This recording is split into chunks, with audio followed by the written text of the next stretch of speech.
We begin in Bangladesh, where hundreds of thousands are marching to the capital to demand the government start policing the blogosphere. The marchers want a blasphemy law requiring the death penalty for people who insult Islam online. At least 4 bloggers were arrested this week for criticizing the country's religious parties.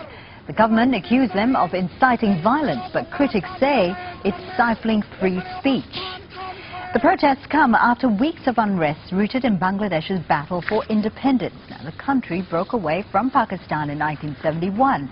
3 million people were killed. Leaders of the powerful Jazeera Islami party have started facing charges for those crimes. One of those, Abdul Qadir Mullah, was sentenced to life in prison in February.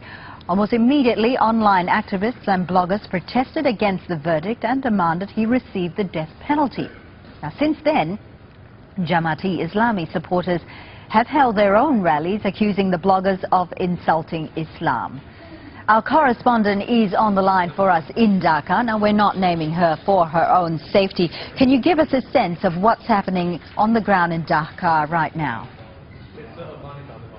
Right now, in the city, there are very, very large crowds gathering from the conservative religious party and their supporters. That party is Hefazoth Islami. Now, they have actually organized this protest today, like you said, calling for stricter restrictions on what they see as blasphemy. And they've come from all around the country into the city. It's really a march. It's not a strike like you normally see here. So far, it seems to be peaceful. We've heard of one death has been confirmed, and that was last night when there was a fight between supporters of the Hefazoth Islami party at the ruling Awami League. One Awami League activist was killed.